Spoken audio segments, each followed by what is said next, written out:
As 2022 winds down, we take a look back at all the amazing new cars and even some revivals of old nameplates coming to us. We had the new MDX, Bolt EUV, Hummer EV, new Honda Civic, the new Maverick, the Kia Carnival, the redesigned Mitsubishi Outlander, the new Nissan Z, the new BRZ slash Toyota GR86, etc, etc, etc. But today's video is going to take a look back on the vehicles that will be leaving us as we go into 2023. Welcome back to the channel. My name is Kirk. I talk about industry auto news, typically on the Japanese and Korean end. Make sure to subscribe if you're into that. Strangely, hit the like button if you are excited for the demise of a lot of these models. Vehicle number one that is leaving us, we'll never see again, more than likely, Acura ILX. ILX came out in 2013 and now it's gone. And I'd say the best thing about it maybe would be its affordability for a premium brand.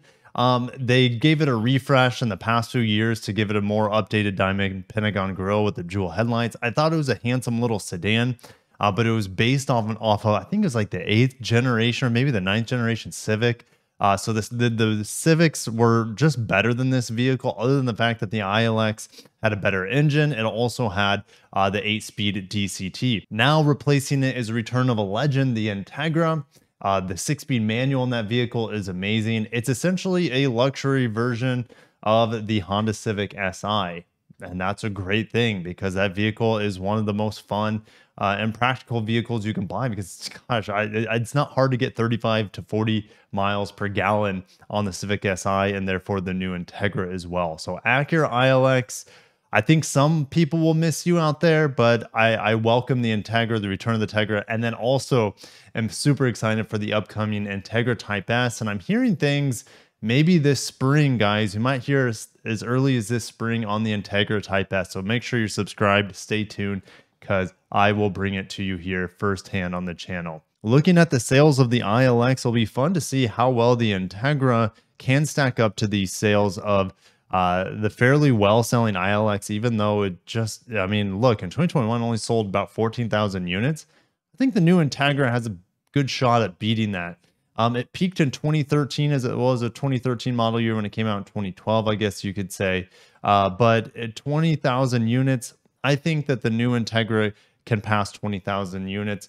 The new CVT, it's probably going to be a big taker on this vehicle, and that's just going to be for the masses who want a high class Honda Civic with a more sophisticated badge and cool looks and a more luxurious experience, and they don't care about maybe the driving dynamics. They just want a really handsome looking vehicle.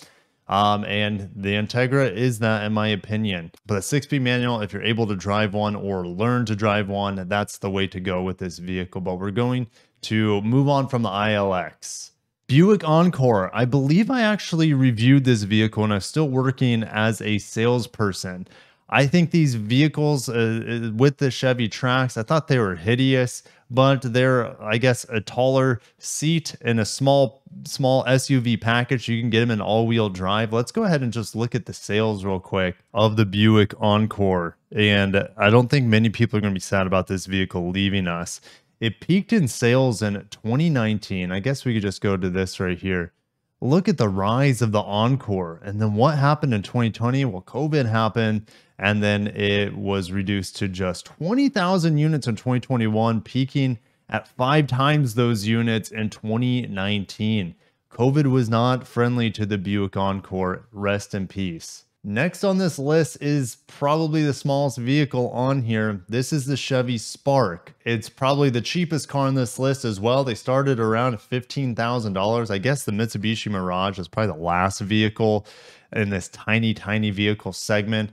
Just to continue on, the Yaris was canceled. The Fit was canceled. We're going to talk about a vehicle later in this segment that is canceled. I mean, Nissan canceled the the Versa Note? I think the normal Versa is still around though. But this segment continues to get whittled down over the years. Looking at the sales figures of the little Spark here, kind of all over the place, peaking at almost 40,000 units in 2014.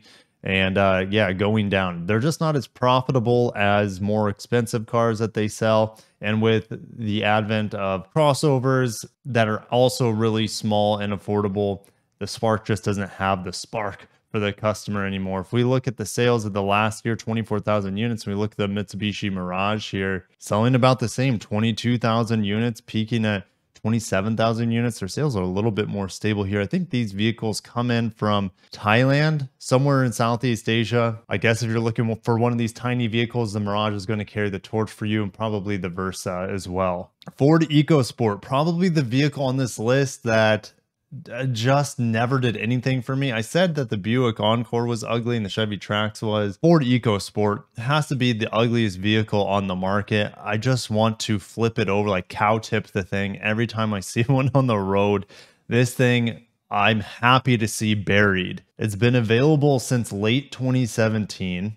They peaked at selling 65,000 units about in 2019. Sales have slid to 40,000 units. Kill this thing and let's move on. Next vehicle on the list is the Honda Insight Hybrid. Kind of like their version of the Prius in a sense. It's based off the Civic. It's not going to be missed because people are going to be getting the new Honda Civic Hybrid that's already available in Europe. The sales of the Insight are all over the place, and the reason was because there's several generations of the Insight. I mean, the first generation, that tiny, what was it, a coupe? You could also get it in a manual.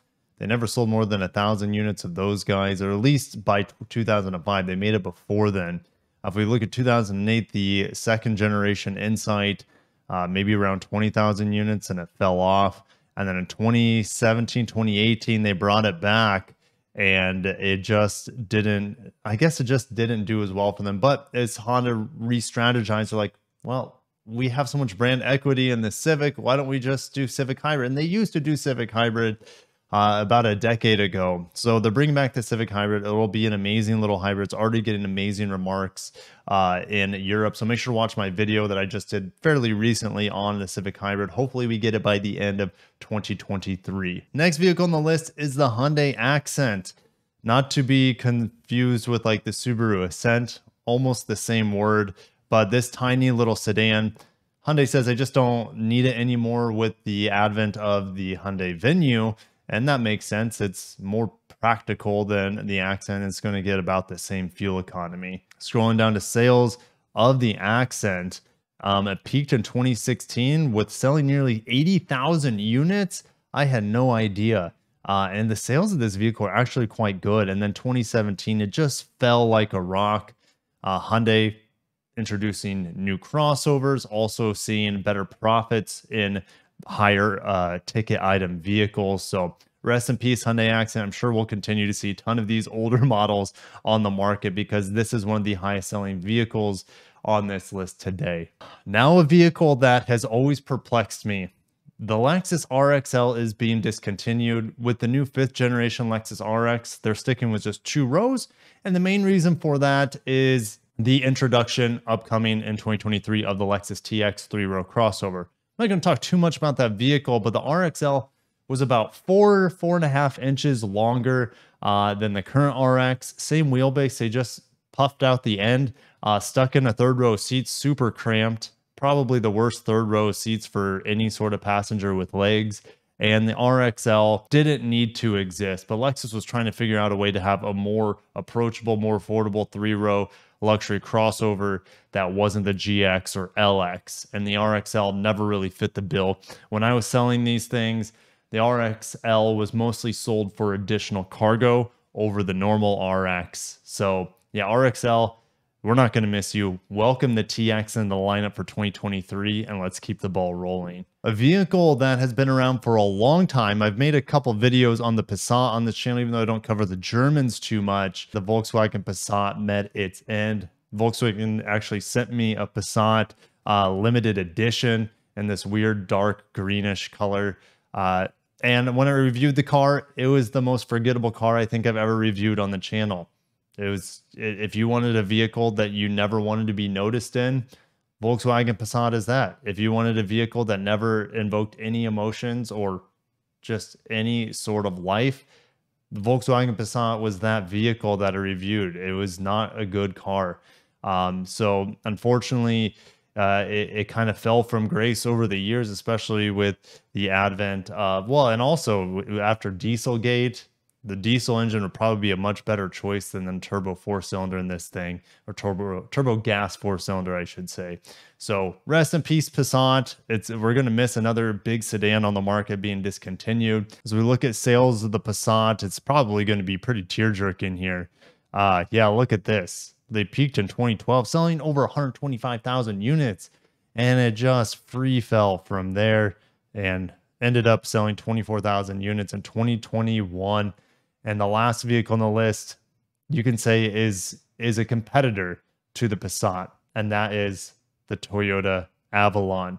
This one is the most meaningful vehicle for me on the list because the Avalon I owned a 2004 second gen Avalon, 5 or 6 gens Avalons at this point in time. It's kind of like a budget Lexus ES. The ES is still better built, better sound insulated, better materials than the Avalon, but the Avalon provided the same sort of size and power, and the same driving mannerisms for the most part, and same technology, but at a lower price point. So it was a little bit of a stealth wealth sort of vehicle.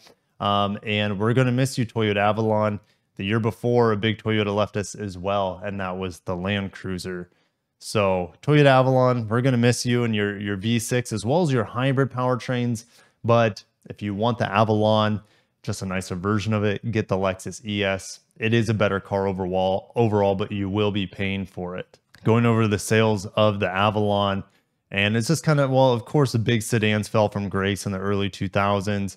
And we had this real low period here, probably due to the financial collapse around 2008, 2009, as well as, well, interestingly, since this vehicle is made in Kentucky, it's not as nearly as affected as, let's say, other vehicles from Toyota, that especially the ones that were made in Japan after the Fukushima tsunami situation in 2013. But they had redesigned, obviously, in 2013. They had another redesign in 2018.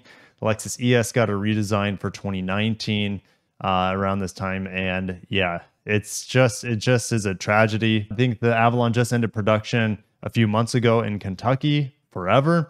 And the Lexus ES will continue to be built there for the next year or two. I think that's kind of a fluid situation. And then it goes back to Japan to be built in Japan for the next generation Lexus ES, which is pretty darn exciting for, you know, Lexus buyers who love to have that Japanese nostalgia and build quality. And I'm going to end the video. Which vehicle are you most sad about leaving us in the automotive industry and for the consumers as well? Like I said, the Avalon hits home for me, but most of the vehicles on the list really just, I'm not going to miss them at all. So I'll catch you guys in the next video. Make sure you're subscribed for upcoming industry auto news. So much coming for you, and a big announcement for the channel as well in the near future. So stay tuned, take care of yourselves, and peace out.